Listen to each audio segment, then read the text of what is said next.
باللہ من الشیطان الرجیم بسم اللہ الرحمن الرحیم رب اشرح لی صدری ویسر لی امری واحلل عقدۃ من لسانی یفقہوا قولی۔ اے میرے رب میرا سینہ کھول دے اور آسان کر دے میرا کام، اور میری زبان کی گرہ کھول دے کہ سمجھ سکے میری بات۔ السلام علیکم ناظرین، میں ہوں عمران خان، پروگرام صبح عظیم کا میزبان۔ آپ کے اس پروگرام میں خوش آمدید کہتا ہوں۔ ہماری دعا ہے کہ ہماری ہر صبح کا آغاز اللہ تعالیٰ کے عظیم اور بابرکت نام سے ہو، اور ہماری ہر شام بھی صبح عظیم کی طرح عظمت سے اختتام پذیر ہو، آمین۔ ناظرین، ارشاد ربانی ہے وَلَقَدْ يَسَّرْنَا الْقُرْآنَ لِلذِّكْرِ فَهَلْ مِن مُدَّكِرٍ، اور تحقیق ہم نے قرآن نصیحت کے لیے آسان بنایا، بس کوئی ہے جو اس سے نصیحت حاصل کرے۔ ناظرین، قرآن کریم بلا شبہ کتاب رشد و ہدایت ہے، مگر اس کے لیے جو اس سے نصیحت حاصل کرنا چاہتا ہے، آئیے سنتے ہیں تلاوت کلام پاک۔ اعوذ باللہ من الشیطان الرجیم،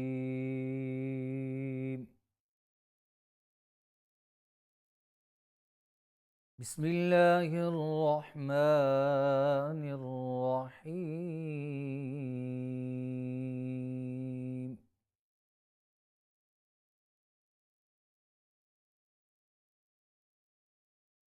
وَمَن نُّعَمِّرْهُ نُنَكِّسْهُ فِي الْخَلْقِ أَفَلَا يَعْقِلُونَ۔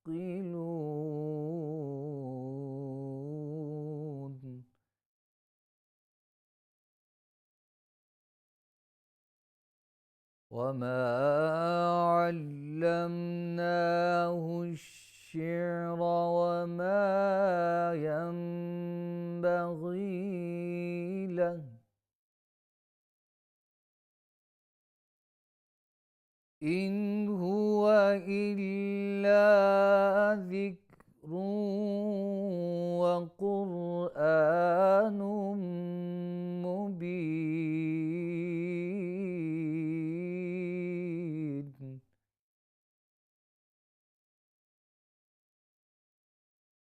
لِيُنذِرَ مَن كَانَ حَيًّا وَيَحِقَّ الْقَوْلُ عَلَى الْكَافِرِينَ۔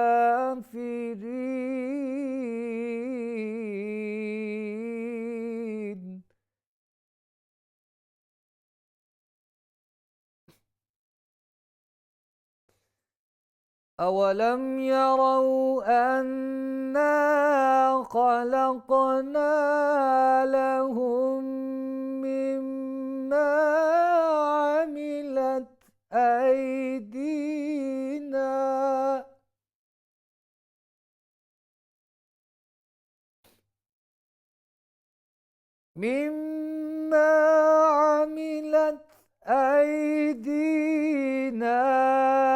أَنْعَامًا فَهُمْ لَهَا مَالِكُونَ،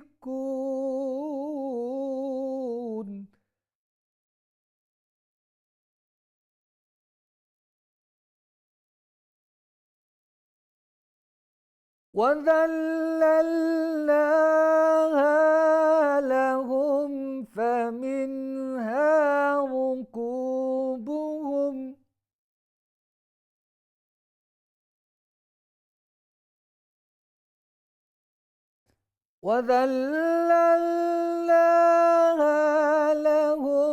فَمِنْهَا رُكُوبُهُمْ وَمِنْهَا يَأْكُلُونَ،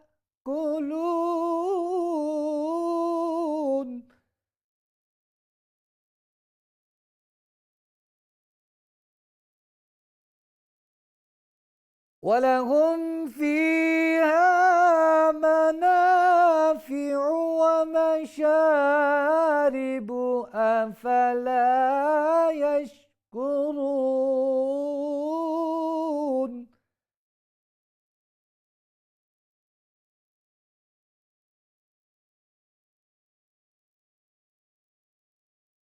وَاتَّخَذُوا مِن دُونِ اللَّهِ آلِهَةً لَعَلَّهُمْ يُنصَرُونَ۔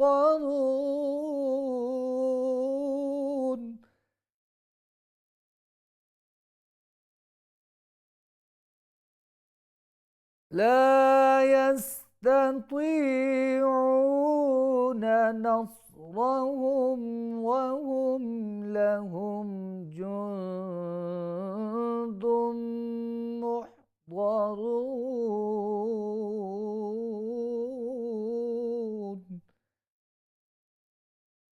فلا يحزنك قولهم إنا نعلم ما يسرون وما يعلنون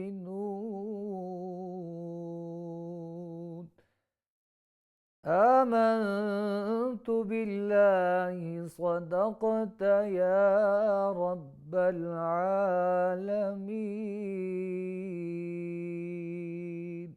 جزاک اللہ، ماشاء اللہ. ناظرین، ارشاد ربانی ہے وَإِلَٰهُكُمْ وَإِلَٰهٌ وَاحِدٌ، اور تمہارا معبود ایک معبود ہے.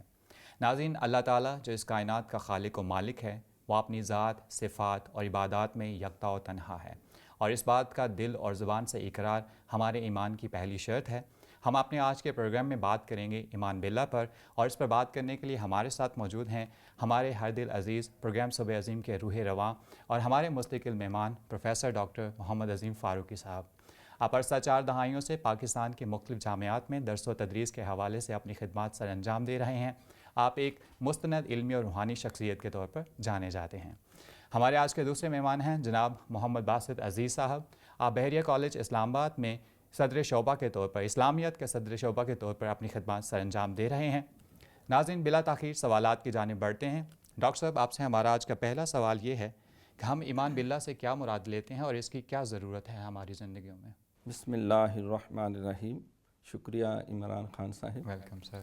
ایمان باللہ ایک اہم ترین موضوع ہے، اس لیے کہ ہر مسلمان اس کے اوپر نہ صرف دل و جان سے یقین رکھتا ہے، ایمان رکھتا ہے، قربان ہوتا ہے، بلکہ اس کی ساری زندگی کے تمام اعمال اور افکار کا یہی مرکز و محور.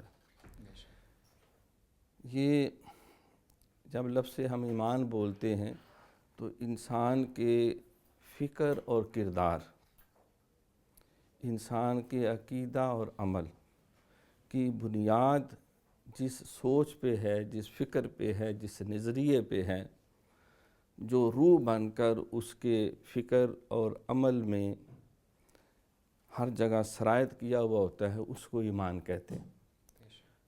تو جو ایمان رکھنے والا ہے اس کو مومن کہتے ہیں.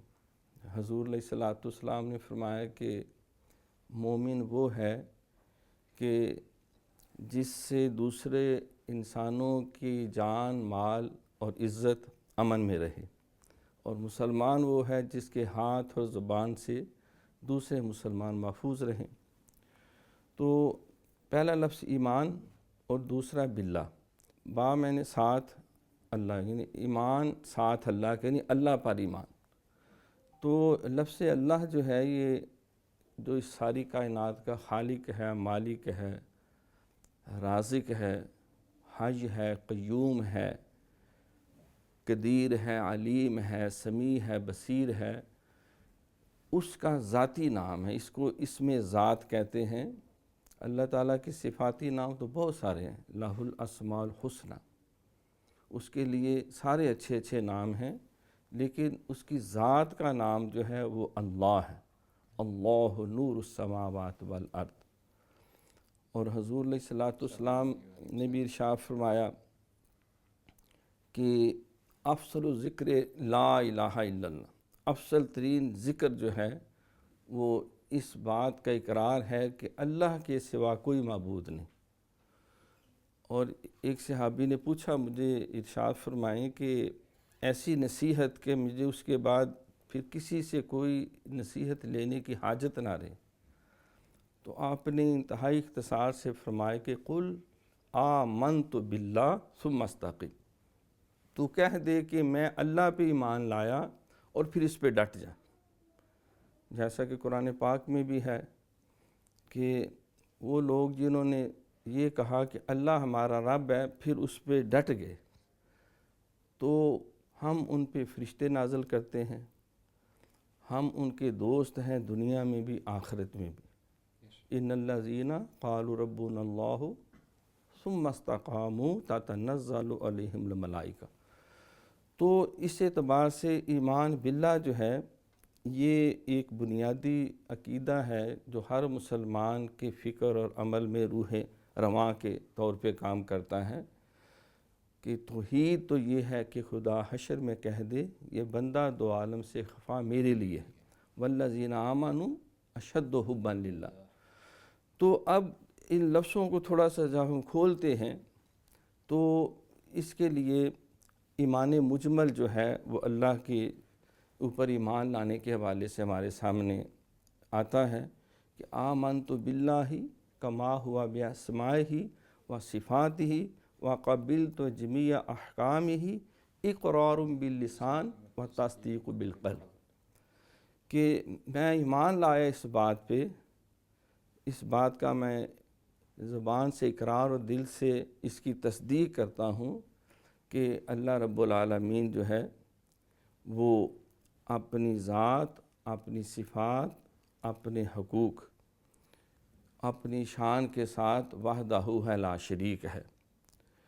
جب تفصیلی ایمان مفصل میں جاتے ہیں آمنت باللہ و ملائکتہ و کتبہ و رسولہ والیوم الآخر والقدر خیر و شرہ من اللہ تعالی والبعث بعد الموت، تو اس میں بھی پہلا جو ہے وہ آمنت باللہ، میں ایمان لایا اللہ تعالیٰ پر۔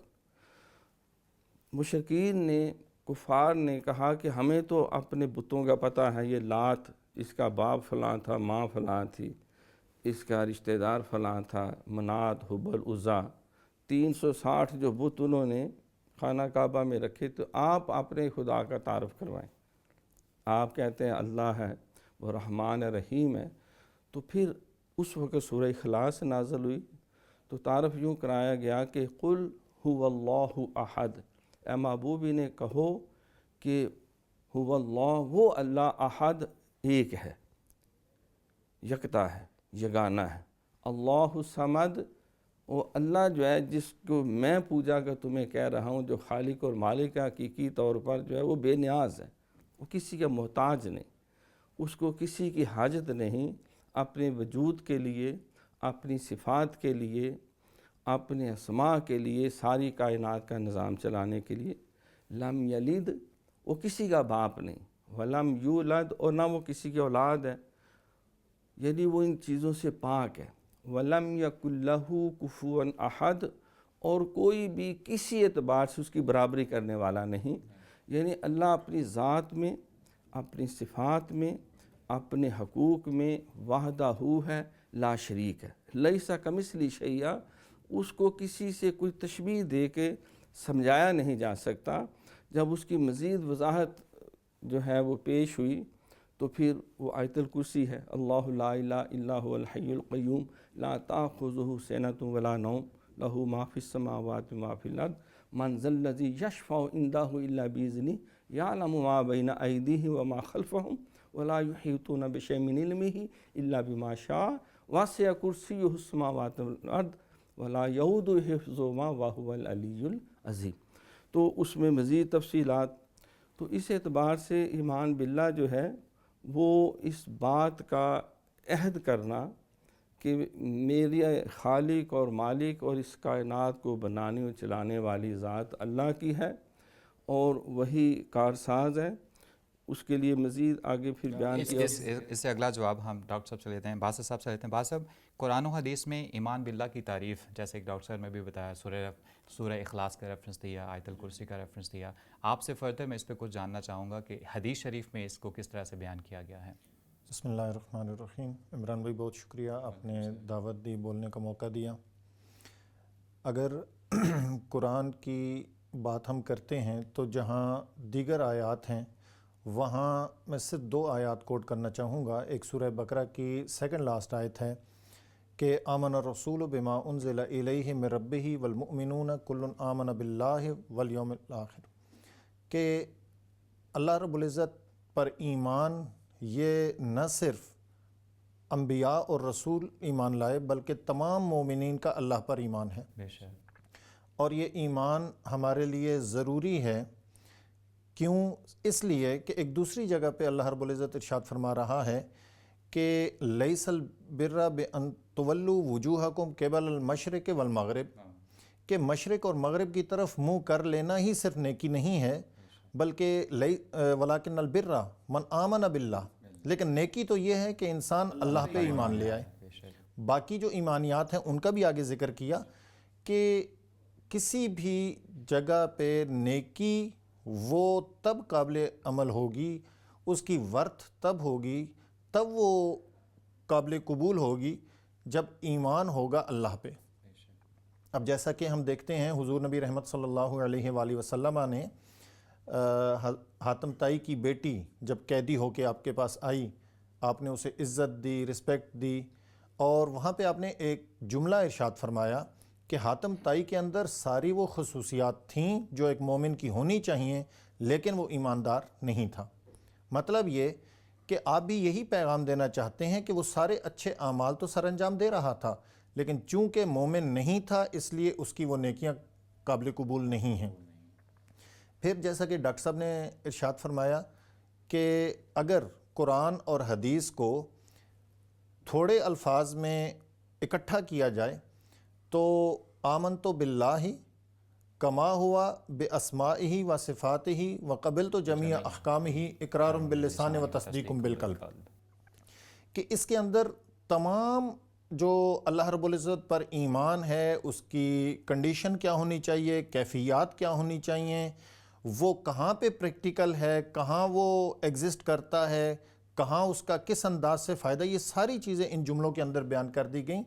جیسا کہ اقرار باللسان کی بات ہے، یہ در حقیقت ایک قانونی چیز ہے کہ آج ہم جب کسی بندے کو ایمان قبول کرنے کا کہتے ہیں یا سنتے ہیں تو اس کا زبان سے اس بات کا اقرار کر لینا ہی کافی ہوتا ہے۔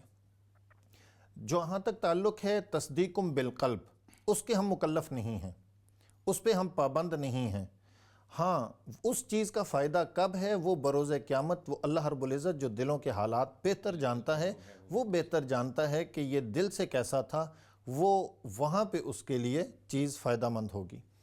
تو میں یہ سمجھتا ہوں کہ قرآن اور حدیث ان دونوں کے مجموعے کے اعتبار سے دیکھا جائے تو یہ ایمان مجمل جس کا ڈاکٹر صاحب نے ذکر کیا، یہ ایک ایسی چیز ہے جو ہماری جنریشن تو اس سے واقف ہے، آگاہ ہے، لیکن جو ابھی جنریشن پنپ رہی ہے، جو ابھی پروان چڑھ رہی ہے، ہمیں ہماری ماں نے یہ چیزیں یاد کروائیں، لیکن آج کل کی جنریشن ان چیزوں سے ناواقف ہے، اسے ان چیزوں کا علم نہیں، کیونکہ وقت بدل گیا، حالات بدل گئے، حالات کے تقاضے بدل گئے، پھر ہماری جو پرائرٹیز ہیں وہ چینج ہو گئیں۔ تو اس وقت ہم 5 سال کے بعد کی عمر میں ہم اسکول جاتے ہوتے تھے، 5 سال تک یہی تعلیم ہوتی تھی ہماری، یہی ہماری مائیں ہمیں سکھاتی ہوتی تھیں، لیکن آج جب بگنرز، ایڈوانس، پرائمری، پریپ کی کلاسز سٹارٹ ہوئیں تو وہ چیزیں ہم سے مفقود ہو گئیں۔ تو یہ وہ چیزیں ہیں کہ جن کا ہمارے لیے یاد رکھنا ڈاکٹر صاحب، آپ باسط صاحب آپ کی اسی بات ہم دوبارہ آئیں گے اپنے آخری سوال میں کہ ہم آج کے نوجوان کو کس طرح اس طرح لا سکتے ہیں۔ ناظرین، ابھی یہاں پہ وقت ایک چھوٹے سے وقفے کا، ملتے ہیں وقفے کے بعد۔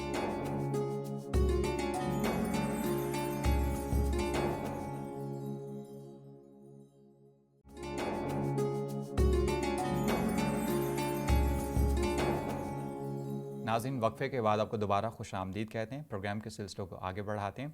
ہم بات کر رہے تھے توحید پر، ایمان باللہ پر، اب ہم اگلے سوال کی جانب جاتے ہیں۔ ڈاکٹر صاحب، آپ سے ہمارا اگلا سوال یہ ہے کہ ایمان باللہ کی کون کون سی اقسام ہیں؟ ایمان باللہ جو ہے، جیسا کہ ہمارے محترم بھائی نے بھی وضاحت کی، ابتدا میں نے بھی اس کی مبادیات کے اوپر روشنی ڈالی۔ تمام انبیاء کرام 1,24,000 کم و بیش، ان کی جو مشترکہ تعلیمات کا خلاصہ اور نچوڑ ہے وہ ایمان باللہ ہے۔ اس کو عقیدہ توحید کہتے ہیں۔ لیکن اس وقت تک ایمان باللہ کو ہم نہیں سمجھ سکتے جب تک اس کے مد مقابل جو ضد ہے اس کو ہم ساتھ لے کے نہیں چلتے۔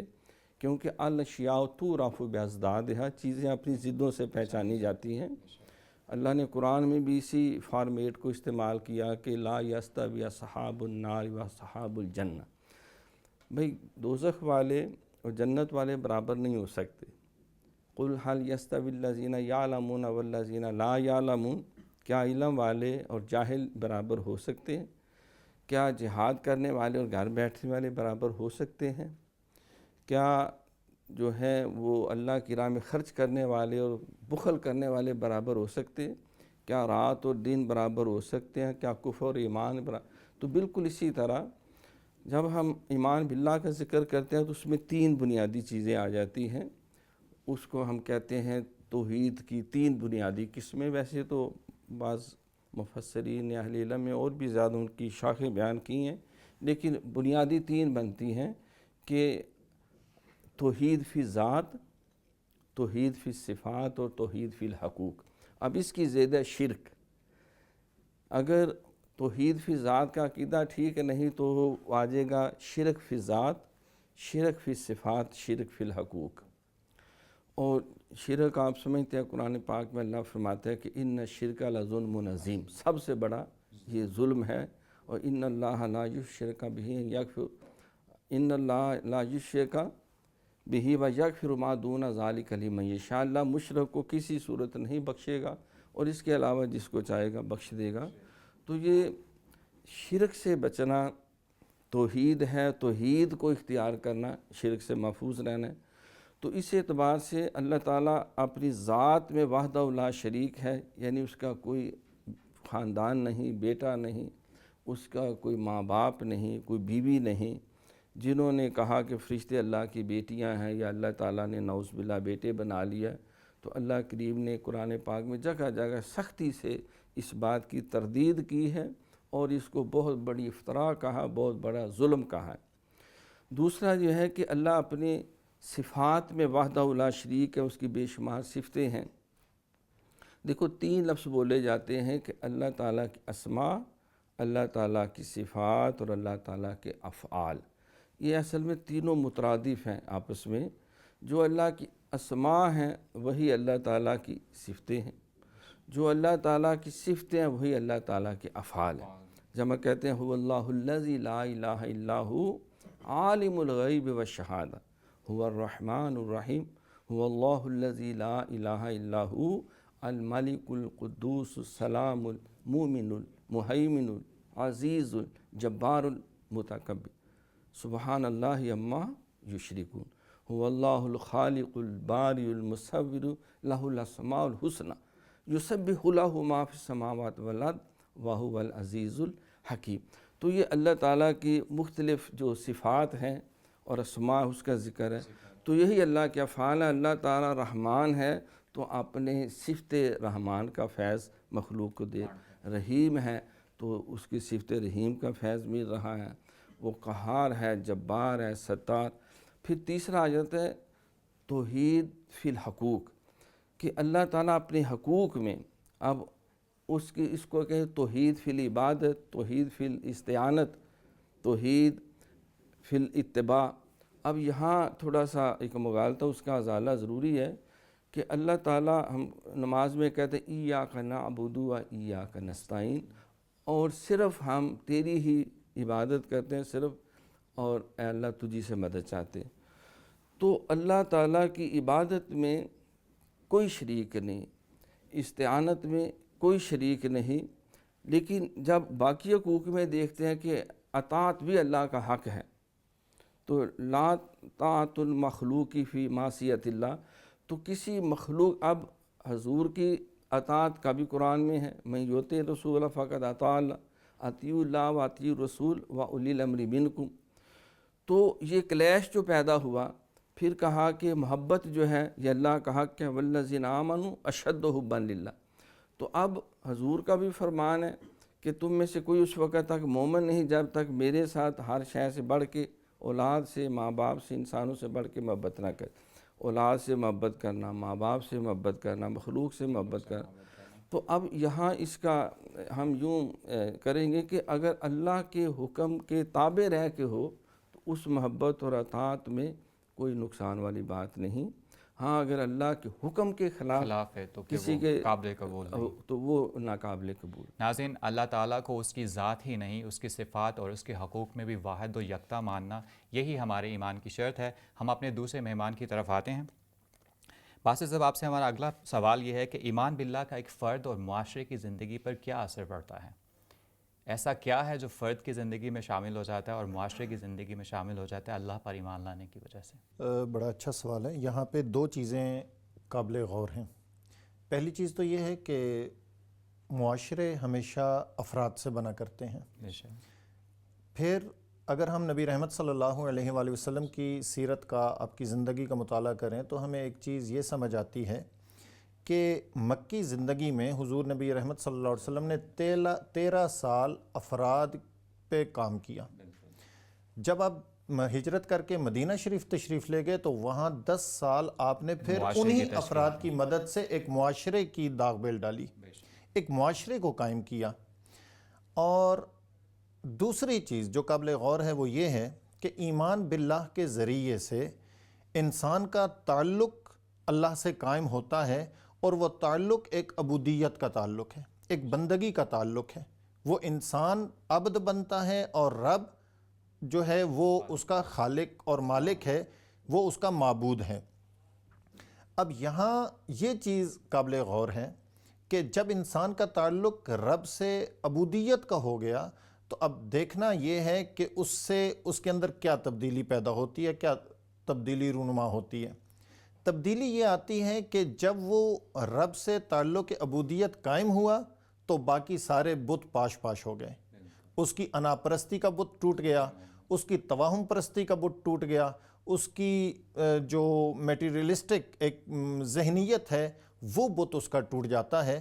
ہم اس کی مثال اگر نبی رحمت صلی اللہ علیہ وسلم کی زندگی سے لیتے ہیں تو ولید بن مغیرہ بہت بڑا نام تھا اس وقت عرب معاشرے کے اندر، اور عربوں کے اندر ولید بن مغیرہ نے قرآن پاک کے مقابل عبارات بنانے کی کوشش کی، قرآن پاک کا توڑ کرنے کی کوشش کی. فرق صرف یہی تھا کہ وہ ولید بن مغیرہ وہ عبودیت کے رشتے میں نہیں منسلک ہوا، وہ ان باقی بتوں کو نہیں توڑ سکا جس وجہ سے وہ اس رشتے سے جڑ نہیں سکا. دوسری مثال ہم لیتے ہیں عمر بن حشام ابو جہل کی، جو اس وقت ابو الحکم کے نام سے مشہور تھا، اور مقابلے میں حضرت عمر بن خطاب رضی اللہ تعالیٰ عنہ تھے. اب یہ دونوں حضرات اس وقت عرب معاشرے میں ان کا ایک اثر و رسوخ بھی تھا اور دونوں ہم پلہ تھے. نبی رحمت صلی اللہ علیہ وآلہ وسلم نے جب دعا فرمائی کہ اللہم اعز الاسلام والمسلمین بعمر بن الخطاب اور عمر بن حشام، کہ اللہ عمر بن خطاب یا عمر بن حشام کے ذریعے سے اسلام اور مسلمانوں کو عزت عطا فرما.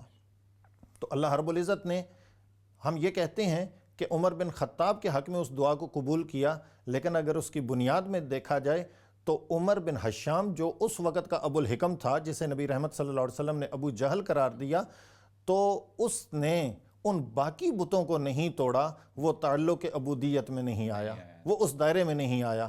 اور عمر بن خطاب نے ان سارے بتوں کو توڑ کے تعلق عبودیت کو استوار کر لیا. اور پھر رہتی دنیا نے یہ دیکھا کہ عمر بن خطاب نے مدینہ کے اندر، حضرت عمر بن خطاب رضی اللہ تعالیٰ عنہ مدینہ میں جب آتے ہیں تو پھر آپ اسی معاشرے کے اندر کیسی کیسی تبدیلیاں لے کے آتے ہیں. انہی تبدیلیوں کو غیر مسلموں نے بھی کاپی کیا. تو جب انسان تعلق باللہ میں آتا ہے، ایمان باللہ سے اپنے رشتے کو استوار کر لیتا ہے، تو افراد پہ میں بھی تبدیلی آتی ہے، اور وہی افراد پھر معاشروں میں بھی تبدیلی لے کر آتے ہیں. اور وہ تبدیلی صرف ایک یہ نہیں ہوتی بلکہ وہ تعلق عبودیت کی تبدیلی ہوتی ہے. اسی سے پھر نفرتیں بھی ختم ہوتی ہیں، حسد بھی ختم ہوتا ہے، کینہ، بغض، یہ ساری چیزیں جو ایک منفی چیزیں ہیں، یہ ساری اس کی زندگی سے ختم ہوتی چلی جاتی ہیں. جی ناظرین، خدا پہ یقین سے فرد کی زندگی میں مقصدیت آتی ہے اور معاشرے ہمیشہ اخلاق و اقدار کی طرف بڑھتے ہیں. یہاں پہ وقت ہوا ایک چھوٹے سے وقفے کا، ملتے ہیں وقفے کے بعد.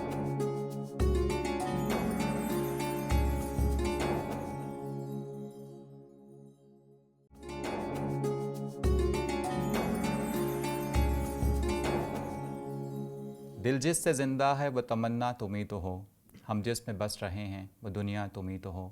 ناظرین، گفتگو کا سلسلہ ابھی جاری ہے مگر وقت ہے نعت رسول مقبول صلی اللہ علیہ وسلم کا۔ آئیے سنتے ہیں آج کا نعتیہ کلام۔ ان کو دل میں بسا لیا ہم نے، ان کو دل میں بسا لیا ہم نے، دل مدینہ بنا لیا ہم نے،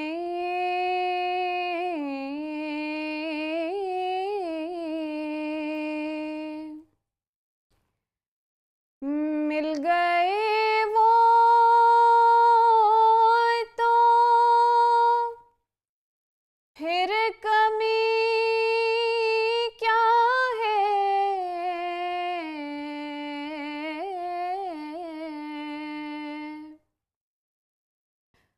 مل گئے وہ تو پھر کمی کیا ہے،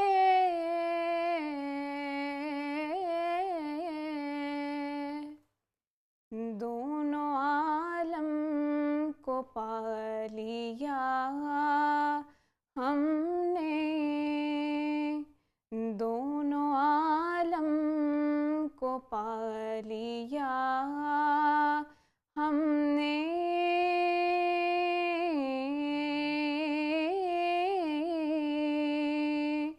ان کو دل میں بسا لیا ہم نے،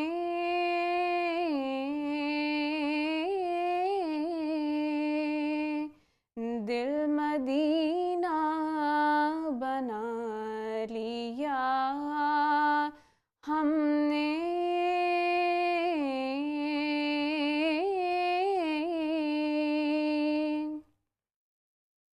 ان کے دامن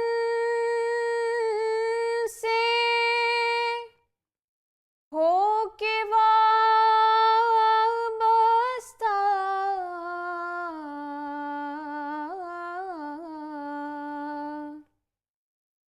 ان کے دامن سے ہو کے وابستہ،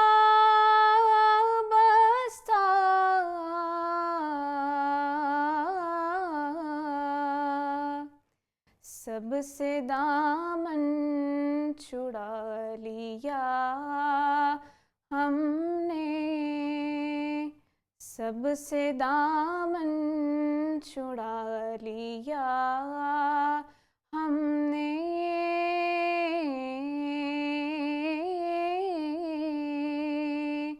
ان کو دل میں بسا لیا ہم نے،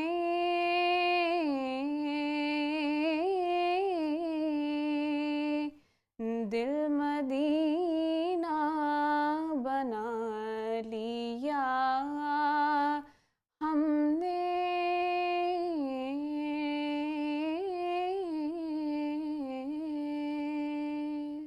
ماشاء اللہ، جزاک اللہ۔ ناظرین، پروگرام کے سلسلے کو آگے بڑھاتے ہیں۔ ڈاکٹر صاحب، آپ سے ہمارا اگلا سوال یہ ہے کہ حضرت مولا علی رضی اللہ تعالیٰ عنہ کا قول من عرف نفسہ فقد عرف ربہ، جس نے اپنے نفس کو پہچانا اس نے اپنے رب کو پہچانا، یہ کس طرح ایک صوفی کو توحید کی طرف لے کے جاتا ہے؟ بتوں سے تجھے امیدیں اور خدا سے نا امیدی، بتوں سے تجھے امیدیں اور خدا سے نا امیدی، مجھے بتا تو صحیح اور کافری کیا ہے۔ حضرت علی المرتضیٰ شیر خدا رضی اللہ تعالیٰ عنہ، آپ فقر کے شہنشاہ ہیں۔ وہ آنا مدینۃ العلم والی بابھا، حضور علیہ الصلوۃ والسلام نے فرمایا میں علم کا شہر ہوں اور علی اس کا دروازہ ہے۔ تو آپ کے اس قول کے اوپر مختلف حوالوں سے تفصیلی صوفیاء نے اور اہل علم نے گفتگو کی ہے۔ من عرف نفسہ، من جس نے عرف پہچان لیا نفسہ، اپنے نفس کو، اپنی ہستی کو، اپنے وجود کو، فقد عرف ربہ، پس تحقیق اس نے پہچان لیا ربہ، اپنے رب کو۔ تو اب عرفان نفس جو ہے یہ عرفان ذات کی طرف رہنمائی کرتا ہے۔ قرآن میں بھی اللہ فرماتا ہے کہ وفی انفسکم افلا تبصرون، وہ تو تمہارے پاس ہی ہے، تمہارے نفسوں کے اندر ہے، تم کیوں نہیں دیکھتے؟ اور یہ بھی کہا سنوریہم آیاتنا فی الآفاق وفی انفسہم، ہم انہیں دکھائیں گے اپنی قدرت کی بڑی نشانیاں آفاق میں بھی، کائنات میں بھی، اور ان کے اپنے نفسوں کے اندر، ان کے وجود کے اندر بھی ہم بہت سی نشانیاں ان کو دکھائیں گے۔ تو اب کیونکہ ہمارا ایمان باللہ کے حوالے سے کلمہ طیبہ کو ہم فوکس کرتے ہیں، قرآن نے بھی کہا کہ کلمۃ طیبۃ کشجرۃ طیبۃ اصلھا ثابت وفرعها فی السماء، کہ کلمہ طیبہ یعنی ایمان باللہ جو ہے، اقرار توحید، یہ ایک پاکیزہ درخت کی طرح ہے، اور جس کی جڑیں بہت گہری ہیں اور جس کی شاخیں آسمان تک پھیلی ہوئی ہیں۔ یعنی انسان کے قلب اور روح کے اندر ایمان باللہ کی جڑیں گہری ہوتی ہیں، اور اس کے اعمال صالحہ جو ہے اس کا نور اور روشنی جو ہے وہ ساری کائنات کے اوپر پھیلتا ہے، جس طرح نبی علیہ السلام مکے کی سرزمین سے اٹھے اور ساری کائنات جو ہے اللہ نے انہیں رحمت للعالمین کا رتبہ بھی عطا کیا۔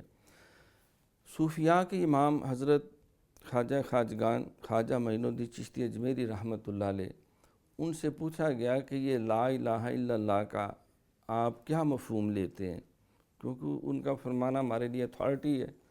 تو انہوں نے فرمایا کہ لا الہ الا اللہ کا مطلب ہے کہ لا معبود الا اللہ، لا مطلوب الا اللہ، لا مقصود الا اللہ، لا محبوب الا اللہ، بلکہ لا موجود الا اللہ۔ مسجد و بنادی شب بھر میں ماں کی حرارت والوں نے من اپنا پرانا پاپی ہے، برسوں میں نمازی بن نہ سکا۔ تو حضور علیہ السلام سے صحابہ نے بعض سوال کیے کہ اللہ کی ذات کے حوالے سے، تو آپ نے فرمایا تم اس کی ذات میں غور نہ کرو، کیونکہ انسان کی عقل کا پیمانہ چھوٹا ہے، اللہ کی ذات کی حقیقت بڑی ہے۔ یہی چیز روح کے حوالے سے بھی بیان کی، یسألونک عن الروح قل الروح من امر ربی وما اوتیتم من العلم الا قلیلا۔ آپ سے پوچھتے ہیں روح کیا ہے، انہیں کہو یہ امر ربی ہے، اور تمہیں علم تو دیا گیا لیکن قلیل علم ہے، اور روح کی حقیقت اس سے زیادہ۔ تو جو روح کا خالق ہے، جو سر کا خالق ہے، جو خفی کا خالق ہے، جو اخفا کا خالق ہے، جو ساری کائنات کا خالق، اس کی حقیقت کو انسان کیسے سمجھ سکتا ہے؟ یہی اس لیے کہا کہ سبحان ربک رب العزت عما یصفون وسلام علی المرسلین والحمد للہ رب العالمین۔ تو آپ علیہ السلام نے فرمایا کہ تم اللہ کی تخلیق میں غور کرو، اور تخلیق میں غور سب سے پہلے اپنے وجود سے انسان کرے۔ اپنے آنکھوں کا ایک فزیکل سٹرکچر ہے، یہ آنکھوں کے پیچھے یہ سیلز ہیں، اور پیچھے ایک اینگل بنا ہوا ہے، پیچھے سکرین ہے جس میں عرشہ نظر آتی ہے، اور وہ اتنا مائنیوٹ اس کے اندر جو ہے وہ اینگل بنا ہے کہ اگر ایک سوتر کا لاکھواں حصہ بھی ادھر ادھر ہو جائے، بندہ ٹیرا ہو جائے، بہنگا ہو جائے، اندھا ہو جائے، دیکھ ہی نہ سکے۔ کانوں کی سماعت ہے، ناک کا نظام ہے، سر کا ہے، جلد کا ہے، قلب کا ہے، انسان کا پورا وجود یا پورا سٹرکچر جو ہے ایک ایک شے جو اللہ تعالیٰ کی تخلیق کردہ ہے۔ اللہ نے خود قرآن میں فرمایا کہ بھئی دیکھو تم، اگر یہ قرآن میرا کلام ہے، اگر تم سمجھتے ہو کہ یہ انسان کا بنایا، تم بھی اسے ایسا بنا لو۔ انسان کو اللہ نے تخلیق کیا، کہ تم سمجھتے ہو کہ یہ معمولی شے ہے تو تم بھی ایسا انسان بنا کے دکھاؤ۔ تو اپنی ذات میں انسان جتنا غور کرتا ہے اس سے احساس ہوتا ہے کہ یہ اللہ رب العالمین کی ہی شان ہے۔ افی اللہ شک فاطر السماوات والارض، وہ تمہیں اللہ کے بارے میں شک گزرتا ہے جس نے تمہارے علاوہ اتنی بڑی کائنات زمین و آسمان بنائے۔ کنتم امواتا فاحیاکم ثم یمیتکم ثم یحییکم ثم الیہ ترجعون، یہ پورا سسٹم بنایا اس نے، پوری کائنات کا تمہارے لیے بنا کے دیا۔ بے شک ناظرین، اپنی ذات سے انسان خدا کی ذات تک پہنچتا ہے۔ علامہ صاحب نے بہت خوب کہا تھا، اپنے من میں ڈوب کر پا جا سراغ زندگی، تو گر میرا نہیں بنتا نہ بن، اپنا تو بن۔ ناظرین، یہاں پہ وقت ہو ایک چھوٹے سے وقفے کا، ملتے ہیں وقفے کے بعد۔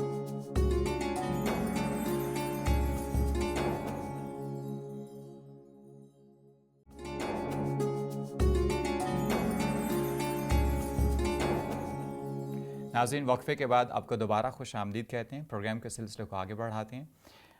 حسب معمول ہمارا آخری سوال اپنے دونوں معزز مہمانان گرامی سے۔ آج کا آخری سوال ہے، ہم آج کے نوجوان کے دل میں ایمان باللہ کو کیسے راسخ کر سکتے ہیں؟ اگر میں دو لفظی بات کروں تو اللہ کا تعارف، کہ یہ بہت ضروری ہے کہ ہم آج کے نوجوان کو اللہ کا تعارف کروائیں۔ اگر ہم کسی بھی نوجوان سے اللہ کی صفات کے بارے میں پوچھیں تو وہ گنی چنی چند صفات ہمیں بتاتے ہیں کہ وہ سنتا ہے، وہ دیکھتا ہے، اس سے آگے وہ نہیں جاتے، یا زیادہ آگے جائیں گے اللہ غفور ہے، رحیم ہے، بس۔ حالانکہ اللہ رب العزت کی قرآن پاک کے اندر جو صفات ذکر کی گئی ہیں، ان تمام صفات کا آج کے نوجوان نسل تک پہنچانا ضروری ہے۔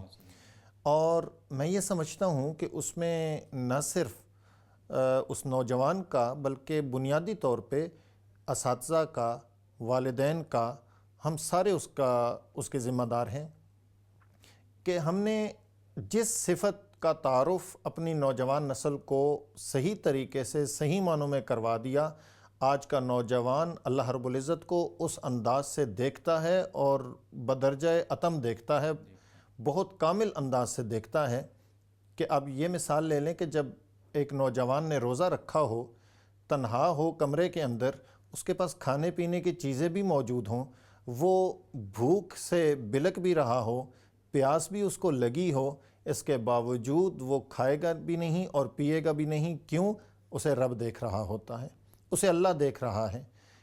اب اس صفت کو ہم نے اس بچے کے اندر اس طرح راسخ کر دیا ہے کہ تنہائی میں بھی وہ کبھی کھانے پینے کی طرف نہیں جائے گا۔ لیکن وہی بچہ جب وہاں سے اٹھتا ہے، مارکیٹ میں جاتا ہے، وہی بچہ چوری بھی کرے گا، وہی بچہ دھوکہ بھی دے گا، وہی بچہ ملاوٹ بھی کرے گا، وہی والدین کی نافرمانی بھی کرے گا۔ وہاں اس کو اس بات کا احساس نہیں ہوتا کہ مجھے رب دیکھ رہا ہے۔ یہ بات ہم ڈاکٹر صاحب سے پوچھیں، ڈاکٹر صاحب ایسا کیا ہے کہ بچوں کو جب روزہ رکھتے ہوئے اس چیز کا احساس ہے کہ اللہ دیکھ رہا ہے، تو باقی کام کرتے ہوئے اس طرح کے اس سے کیوں احساس نہیں آتا کہ اللہ مجھے دیکھ رہا ہے؟ جوانوں کو میری آہ سحر دے، پھر ان شاہی بچوں کو بالوں پر دے، خدایا آرزو میری یہی ہے، میرا نور بصیرت عام کر دے۔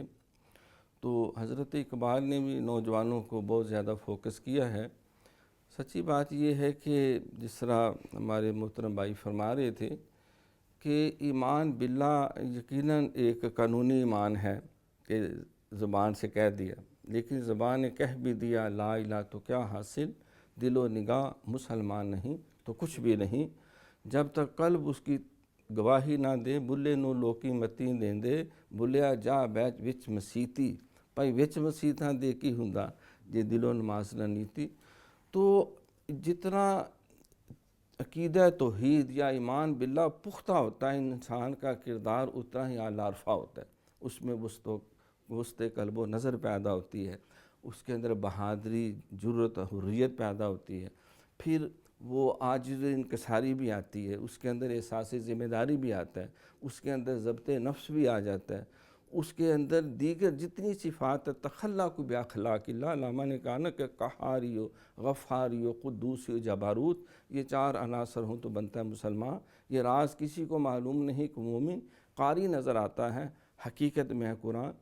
تو ہم بچوں کو لفظی طور پہ تو بہت سے دلائل دے سکتے ہیں کہ قرآن نے کہا کہ افلا ینظرون الی الابل کیف خلقت والی السماء کیف رفعت وإلی الجبال کیف نصبت وإلی الارض کیف سطحت فذکر انما انت مذکر لست علیہم بمسیطر۔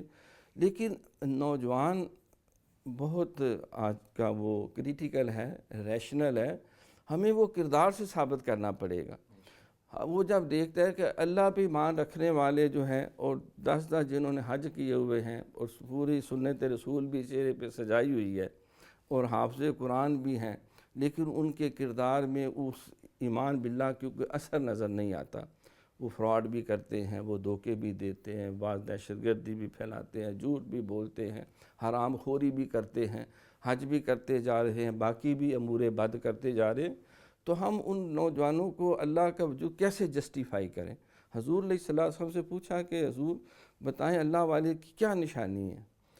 تو آپ نے کوئی اعمال اور کردار کے اوپر تبصرہ نہیں کیا، فرمایا کہ اللہ والے کی نشانی یہ ہے کہ اس کو دیکھیں تو اللہ یاد آئے۔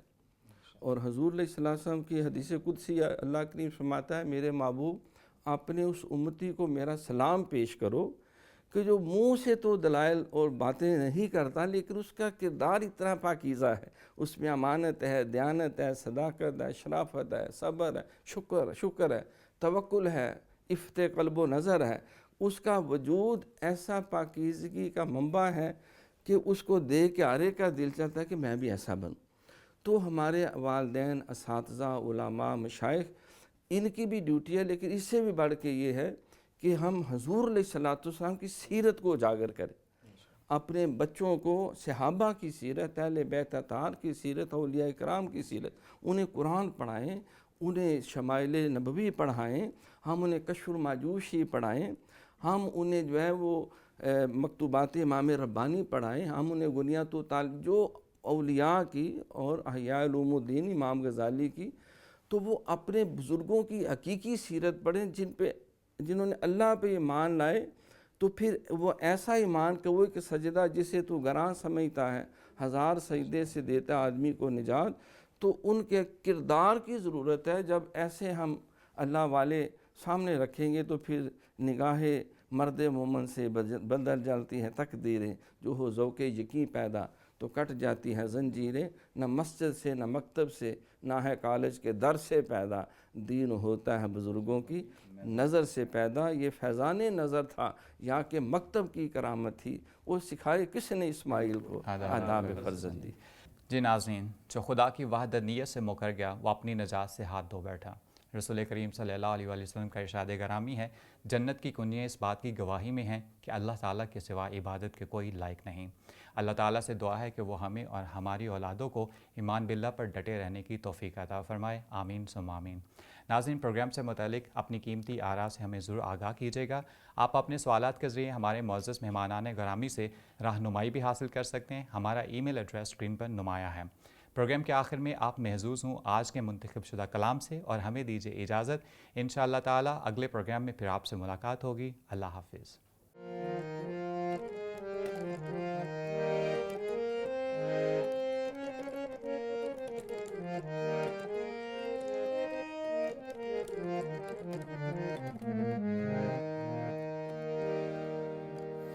چھتی بوڑی وے طبیبا نہیں تا میں مر گیا، چھتی بوڑی وے طبیبا نہیں تا میں مر گیا، تیرے عشق نچایا، تیرے عشق نچایا، تیرے عشق نچایا کر کے تھیا تھیا، چھتی بوڑی وے طبیبا نہیں تا میں مر گیا، تیرے عشق نچایا، تیرے عشق نچایا، تیرے عشق نچایا کر کے تھیا تھیا، چھتی بونی وے طبیبا نہیں تا میں مر گیا۔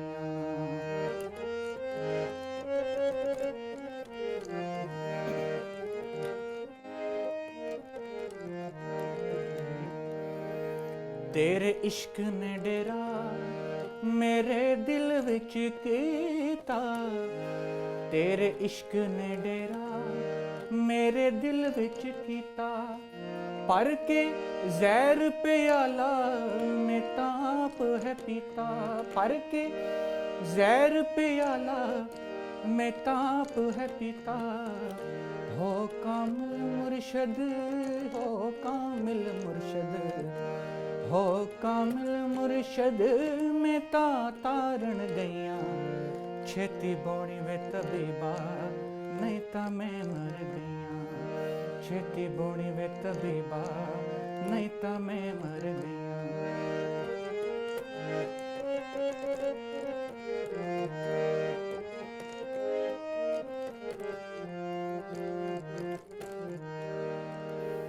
اس عشق دی جھنگی وچ مور بلیندا، اس عشق دی جھنگی وچ مور بلیندا، سانو قبلہ تے کعبہ سونا یار دسیندا، سانو ਕਿਬਲਾ ਤੇ ਕਾਬਾ ਸੋਹਣਾ ਯਾਰ ਦਿਸਦਾ, ਸਾਨੂੰ ਘਾਇਲ ਕਰਕੇ, ਸਾਨੂੰ ਘਾਇਲ ਕਰਕੇ, ਸਾਨੂੰ ਘਾਇਲ ਕਰਕੇ ਮੁੜ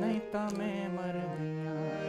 ਤੇਰੇ ਇਸ਼ਕ ਨਚਾਇਆ, ਤੇਰੇ ਇਸ਼ਕ ਨਚਾਇਆ, ਤੇਰੇ ਇਸ਼ਕ ਨਚਾਇਆ ਕਰਕੇ ਥਈਆ ਥਈਆ।